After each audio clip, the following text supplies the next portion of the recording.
Bismillahirrahmanirrahim. Selamat malam teman-teman. Perkenalkan, nama saya Fahru Mubarok. Saya dari kelas PBA 2B UIN Said Adli Rahmatullah Tulungagung. Di sini saya akan membuat sebuah video mengenai pembahasan atau mengenai tugas dari Bapak dosen Dr. Muhammad Fatoni MPD, yaitu mengulang atau kita mengingat kembali mengenai makalah-makalah yang kita bahas. Kemungkinan di sini saya akan membahas mengenai konsep-konsep dasar Islam, konsep-konsep dasar-dasar Al-Quran dan hadis. Bismillahirrahmanirrahim. Assalamualaikum warahmatullahi wabarakatuh.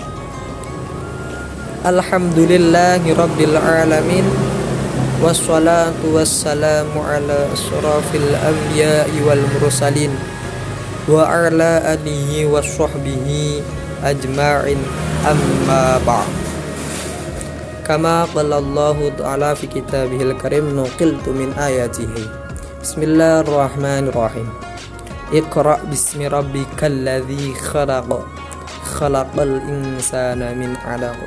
Iqra wa rabbukal akram, alladzi 'allama bil qalam, 'allamal insana ma lam ya'lam. Al-ayat. Shadaqallahul 'azim. Jadi di sini saya akan sedikit menyampaikan mengenai konsep-konsep dasar Al-Quran dan hadis. Yang pertama, Al-Quran terlebih dahulu. Mahwa Al-Quran, apa itu Al-Quran?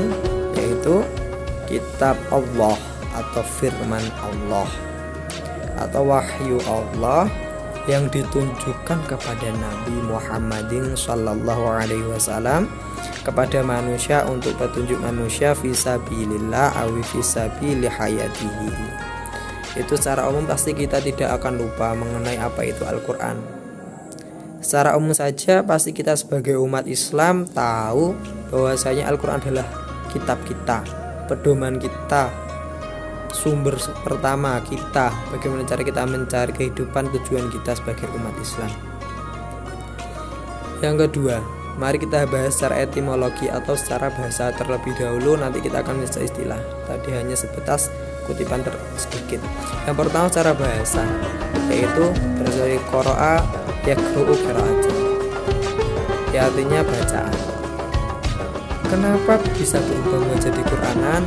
Ada berpendapat yaitu Quraisy Shihab yang mengartikan sebuah kesempurnaan. Dengan demikian Al-Quran yang sempurna tidak hanya sempurna dengan kandungannya, namun juga redaksi petunjuknya. Bahkan nanti kita akan bahas secara terminologi atau secara istilah. Banyak secara istilah juga yang mengatakan pengertian sangat berbeda-beda pendapat menurut ulama. Nah, di sini kita akan bahas yang pertama, pendapat pertama, Al-Quran adalah firman Allah, bukan perkataan malaikat Jibril. Ia hanya menyampaikan. Jadi Al-Quran itu sebuah kalamullah, kalamnya Allah, firmannya Allah, bukan ucapan malaikat Jibril. Malaikat Jibril hanya sebagai perantara. Nah, kalamullah itu diberikan kepada siapa? Kepada Nabi Muhammad sallallahu alaihi wasallam, Nabi akhiruz zaman. Itu banyak pendapat pertama. Terus di sini ada banyak pendapat. Kemungkinan yang kita bisa sering dengar atau kita akan gunakan yaitu yang kedua, Al-Quran sebagai mukjizat. Maka tidak ada seorang pun dalam sejarah sejak awal turunnya sampai era modern dari masa ke masa yang mampu menandinginya. Mukjizat itu apa? Sesuatu yang berbeda dengan ada. Itu pengertian Al-Quran secara etimologi dan terminologi atau secara bahasa dan secara istilah. Nah, selanjut mengenai konsep-konsepnya tadi, kita akan membahas nama-nama Al-Quran. Apakah hanya Al-Quran saja namanya? Tidak, ada 4 di makalah yang tersebut tadi kita pelajari. Yang pertama, Alkitab. Nah, ada suatu ayat menerangkan bahwasanya kenapa dinamai dengan nama Alkitab. Bismillahirrahmanirrahim. Dan kami turunkan kepadamu Alkitab, Al-Quran, untuk menjelaskan segala sesuatu dan petunjuk serta rahmat dan kabar gembira bagi orang-orang yang berserah diri. Jadi itu alasan Alkitab.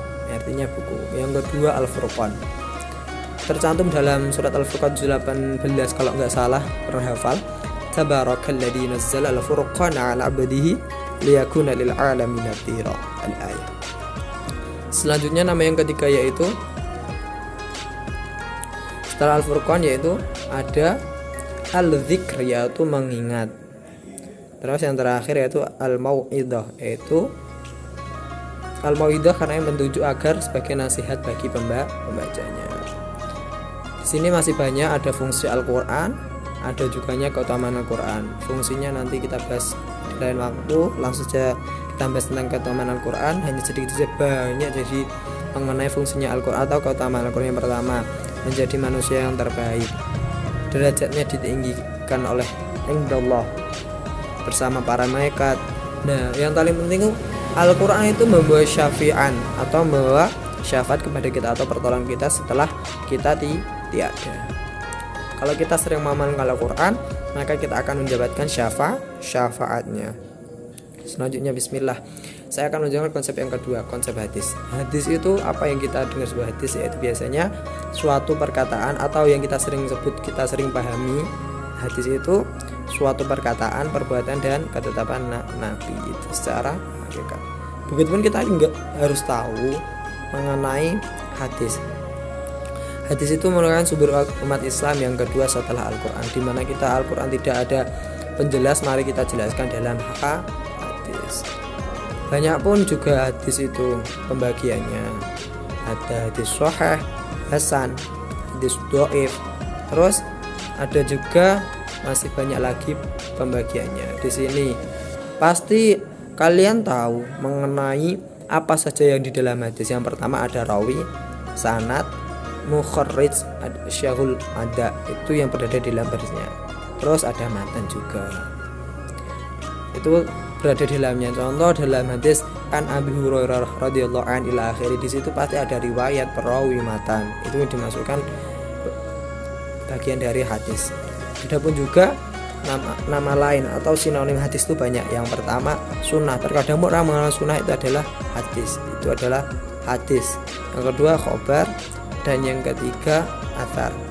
Yang selanjutnya mungkin itu doang. Terima kasih. Saya Fahrul Mubarak. Ketika mohon maaf pada Bapak ketika masih belum bisa menyampaikan materi dengan baik karena masih belajar. Maka la yukallifullahu nafsan illa wus'aha. Bismillah. Falyatawakkal 'ala Allah. Sekian dari saya. Alhamdulillah saya telah mengerjakan tugas dari Bapak. Sekian, wabillahi taufiq wal hidayah war ridha wa inayah. Wassalamualaikum warahmatullahi wabarakatuh. Lailatul Sa'id ya ikhwan.